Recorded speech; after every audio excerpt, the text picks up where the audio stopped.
many hours or minutes do you need to spend on Facebook or Instagram before you become depressed, anxious, and maybe suicidal?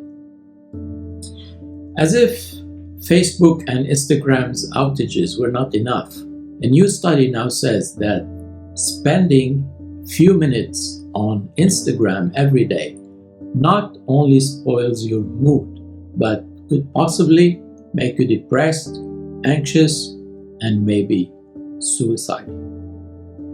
But how many minutes exactly do you need to spend on Facebook and Instagram before this happens? Watch this video to find out. I'm Michael Taifour, and this is my YouTube channel, the COACHE Academy Show.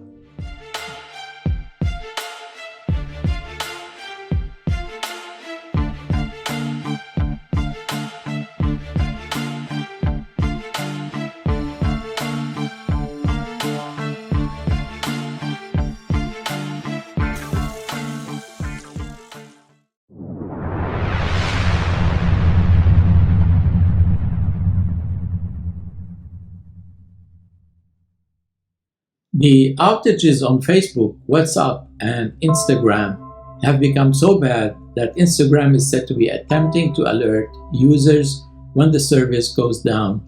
That's when its systems take a serious nosedive. This feature is reportedly now being tested in the US.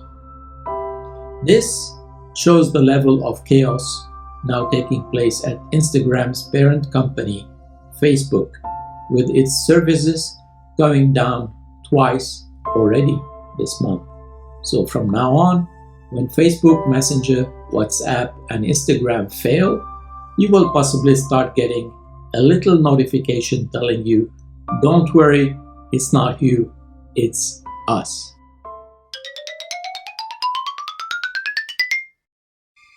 Speaking of Instagram, I remember the old days when going to school used to be important. Nowadays, becoming an Instagram model is importanter. I'm sure you've heard of Instagram influencers. In the old days, they used to be called hookers. Yesterday I met with a couple. I asked them what they did for work. She said she was a model on Instagram, and he said he was a soldier on Call of Duty. I would have never thought that Instagram would have become popular in America, knowing that they didn't like to use the metric system. Did you know that the CIA is now on Instagram? Well, at least now I can follow them back.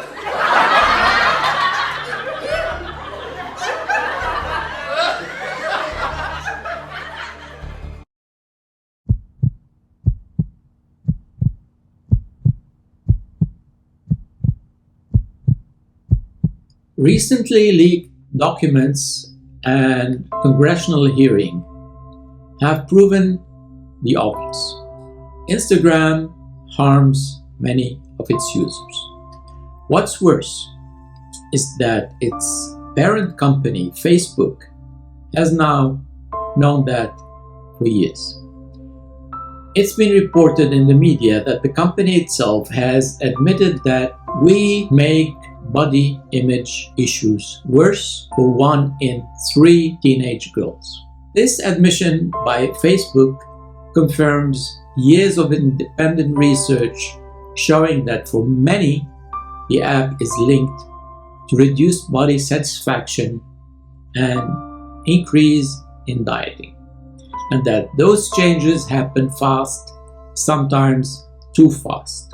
In one study of undergraduate women, it took just 7 minutes, only 7 minutes on Instagram to make those young women sink into a depressive mood, according to the online publication Wired in its October 10th issue. Today, we live in a world where people take an estimated 1.4 trillion photos a year.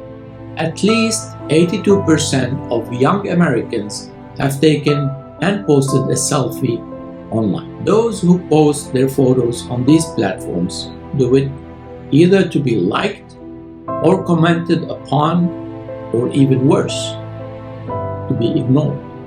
This can lead to shame, anxiety, depression, and disordered eating.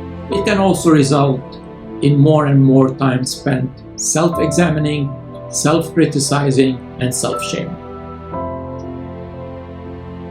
This is creating a new world where people, mainly younger ones, walk around with an invisible mirror between them and the world around them.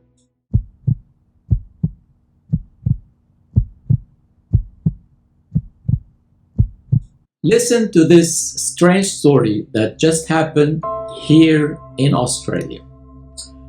A missing apostrophe on Facebook has landed a man here in Down Under in defamation court.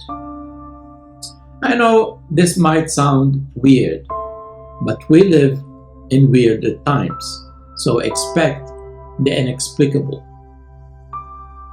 Here's the story as it happened. An Australian man, I won't name him, made a claim on Facebook that a real estate agency did not pay its employees their retirement funds. The lack of a punctuation mark, I repeat, a punctuation mark, is expected to cost him nearly $180,000. This punctuation mark was nothing but an apostrophe. A missing apostrophe on Facebook led to a defamation case. In his post last year, the real estate agent accused his former employer of not paying retirement funds to all the agency workers. At the issue is the word employees. In the post, which read, "Oh, selling multi-million-dollar homes in a certain beach but can't pay his employees superannuation." He was referring to Australia's retirement system, in which money for those living elsewhere and they don't have an idea what superannuation is, they have a different pension system, is paid by employers into super accounts for employees. Shame on you, the post said. 2 years and still waiting. Now, less than 12 hours after the post was published on October 22nd of last year, the accused, who is based on the Central Coast in New South Wales, where I actually live, deleted it. But it was too late. His former boss became aware of the message and filed a defamation claim against him. On the 7th of October, a judge in New South Wales ruled, according to the newspaper report, that the lack of an apostrophe on the word employees could be read to suggest a systematic pattern of conduct. I repeat, a systematic pattern of conduct by the agency rather than an accusation involving one employee. So the judge, the newspaper said, allowed the case to proceed. In another article published by the Irish Times on October 13, the newspaper said that when it comes to matters of punctuation, social media is now the Wild West. In some corners of the internet, careless grammar is highly tolerated, even a badge of honor. But in legal matters, disputed punctuations can cost millions and millions of dollars. This didn't just happen in Australia. There was another case in Portland, USA, which settled in 2018 for $5 million because, guess what? Because of a comma. Now, misusing punctuation has become equal to a crime. What an unbelievable world we are living in, with an exclamation mark at the end. Speaking of punctuations, a teacher asks her students, "What's the most important punctuation mark?" And little Johnny says, "The period." "Correct," the teacher replied. "But can you tell me why?" "I'm not sure," replies little Johnny. "But when my sister missed hers, my mom fainted, my dad had a heart attack, and our next door neighbor hanged himself." I decided to write a book about punctuation, but then I didn't see the point. Somebody tweeted, "I'm giving up drinking for a month." After a few minutes, he retweeted, "Oops, incorrect punctuation. I'm giving up drinking for a month." Finally, what do men do after orgasm?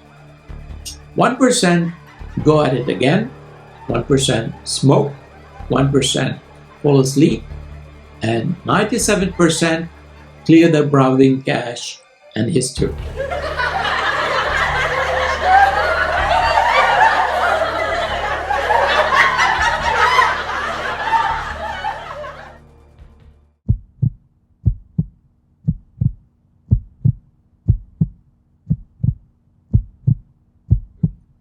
In another strange yet amazing Facebook story, a developer is said to have been banned from Facebook for life because he helped people use it less and making it less addictive. Facebook is said to have responded by squashing the tool and threatening legal action, and it permanently disabled the developer's Facebook and Instagram accounts. The tool he created was a browser extension called Unfollow Everything. It allowed users to delete their newsfeed.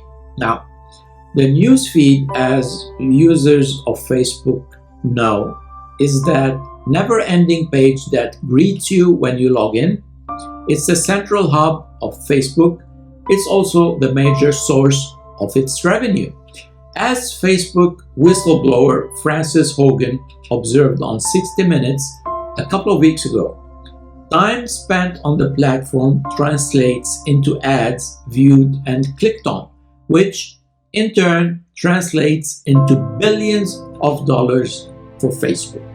Now, the developer had the idea for Unfollow Everything a few years ago when he realized that he didn't actually need to have a newsfeed. And in July 2020, he published the app to the Chrome store, where people could download it for free. Immediately after, Unfollow Everything started taking off. People loved it. Thousands of people got rid of their newsfeed. Even a university in Switzerland expressed interest in using it to study the newsfeed's impact on the amount of time spent on Facebook and the happiness of the platform's users. A few months ago, Facebook sent him a cease and desist letter. And this was the end of it. Facebook and Instagram aside, let me ask you, is it me, or are we living today in a world governed by all sorts of monopolies and oligopolies? Is freedom in retreat, or am I hallucinating? What the hell happened to freedom of speech? Why do I have the feeling today that we are constantly spied on, tracked, scanned, frisked, intimidated, invaded, raided, manhandled, censored, silenced, locked up, and officially declared enemy of the state?